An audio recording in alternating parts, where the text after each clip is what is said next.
Hey guys, welcome to Nerdarchy, for Nerds by Nerds. I'm Ted, and today I'm hanging out with Dave. And today we have our viewer request from Juan FM.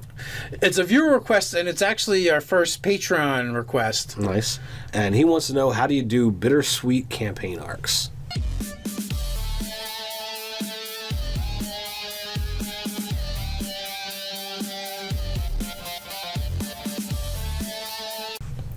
If you guys would like to submit some video suggestions or GM911s to us, you can go over to nerdarchy@gmail.com or head over to the forums on nerdarchy.com. So, bittersweet campaign arcs. To me, this just screams Eberron. It does, but the reason why it does is because Eberron is very Pulp Fiction-y, and that's how Pulp Fiction goes. Right.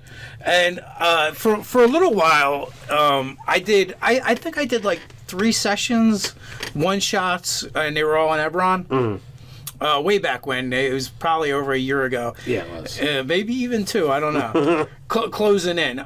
So, the first one, the first session, I don't remember the name of the game. Maybe I should do an Eberron playlist since there's at least 3 of them. I can put them all together for you guys. But the first one, the premise was you guys were invited to a dinner, and it ended up being kind of like a murder mystery type deal. There's no kind of about it. Well, okay, so it was, and then it ended with like a plot twist at the end, right? So, to me, like a lot of the Eberron, the better written Eberron books, all had that WTF moment at the end. Right. Even though the heroes triumph, the question of did they win or not? We succeeded in our mission, but was the mission really worthwhile? Yeah. The one Eberron book that I can remember, the ending, the one character kind of comes back to his apartment, and he's like, He shifts as a changeling, and he's like, "Oh, I'm gonna have to remember that guy. He was a lot of fun." And he takes off, the clothes he was wearing and starts putting on somebody else. And I'm like, whoa. Right. So he went through the whole story as someone else, and the other people didn't know, and he had his own agenda that he accomplished at the end. Right. So you're like, "Oh my God, they really didn't win." In essence, and they don't even know they lost. And that is very Pulp Fiction-y. It's very Eberron. Right. I did a one-shot race day in Eberron, based off of the annual race day in Sharn, because the City of Towers, Sharn is where they have this annual race. And at the end, the PCs triumph. But again, there's just that little plot twist of, what really happened here? Did we really win? And the last one was the train. Yeah, it was the train escorting the bad luck lady, and she was like a lady or a princess or something, and you guys had to protect her and get her from one spot to another. And again, it had a very messed up ending. Like the players did everything right, and they essentially completed their mission. But again, there's a twist at the end. So the question is, how do you make that happen in your game? So what Juan wants to know, and Juan also talks about it a little bit in his request, was why you would want to do it. Right? He talks about the fact that introducing a little bit of sadness into your campaign and into your players, it really does. It gets them more mentally, emotionally involved with the campaign world, the NPCs, and even their characters. Absolutely. So the things that you can do. Number one, quest givers. We've seen them in your tabletops and in your video games. They can be anyone. Now, if you're in Eberron, or if you're in a place where you've got someone who is a doppelganger, a shifter, someone with a polymorph spell, they can be anyone and be able to, "Oh, I'm such and such, and I've got this royal decree," and whatever have you, and it's all faked, and the players think that they're doing this quest for someone high and mighty and yay great, and this does, they might not realize what it is that they're doing, or might not have any clue that what they're doing might be shady and underhanded, and they get it done, and it's being done for the wrong person, essentially. You could have the person the quest giver only need to give the quest and then get out of Dodge, because the quest is dark and shady, and they don't want the thing back. They just want something done. So there's lots of different ways to get it going. Yeah, getting going is actually the easy part. The tricky part is getting your players involved and emotionally attached to the situation and the circumstances in your game, and in that adventure. Because that's the key. Like, if they don't feel vested in whatever is going on, that plot twist at the end isn't going to mean nearly as much. So you've got to have fallout.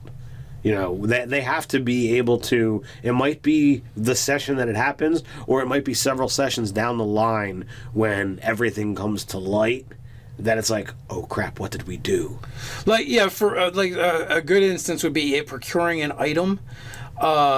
And procuring it for what you believe to be a good reason by good people, and you get it and you give it to those people, and then only later on, like this one, you may not even find out in that during that adventure or that story arc, but later on when you realize that when that item shows up, and it is with the wrong people, it's been used for bad, with bad intentions, or like if it's been corrupted. It's been corrupted, or like Ted said, like what if if the person, the original quest giver, had turned out to be a doppelganger or a shifter or using a polymorph spell, and lo and behold, several sessions later, the real person actually shows up that they were imitating, going, "Hey, I got a job for you. I hear you're the person to do it. Can you go get me the Dark Heart from the Blackwood Forest?" And you're like, "But we already got you the Dark Heart from the Blackwood Forest." And he's like looking at you funny. No, what would even be more awesome is to give the quest to retrieve the item that has been stolen by yourselves. That would be a WTF. Oh, they actually don't. They don't know who did it, but they describe the party. Well, forget even describing the party. It's like, all right, quest giver John sends John in polymorph form, sends the quest, the people to go get, this goodly item that's been stolen from this town, and they get the item, they give it to the polymorphed John. John says thank you, heaps of rewards, and off you go, and John disappears. Well, then the real John manifests, says that this item is missing from so-and-so. This item is missing. We need this tracked down and retrieved. And the players are like, holy crap. We took that. We're the ones that took it. Right. And he's like, we want to bring these people to justice. And then you have the moral quandary of going, well, do we say we inadvertently stole the item? Do we basically turn ourselves in? Do we just quietly go off on this mission, bring it back to them? You're like, I don't know what happened to the original guys. Well, how if you bring it back, they're like, oh, you need to escort it back to town. Bring it to the people. Well, someone in town is going to know that you were there previously. Well, maybe not, but yeah. Like there's lots of really Eberron-esque moments in that kind of little arc. And it'd be hysterical to try and run that. So bittersweet. The key element is getting your players involved and emotionally vested in whatever's going on in the game, having them successfully complete that, whether it involves an item, an NPC, some other quest, and then at the very end, twisting that objective to be not a good thing anymore. Right.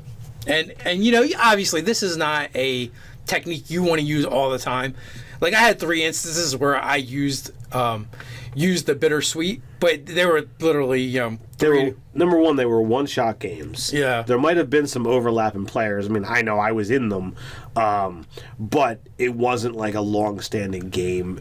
It was in Eberron, where this is kind of the flavor of Eberron. And you were the only player I think that was in more than one game, mm-hmm. and you were in all 3, right. And you were in all 3 at different levels mm-hmm. of your character, so there would have been technically other things that happened in his life, right.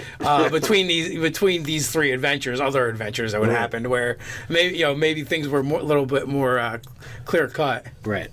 So with that, again, like I said, there's basically give them something they care about. let them succeed. Have that success not mean what they thought it meant, and those really are the key elements to doing so. To getting that bittersweet feeling, or the WTF moment at the end.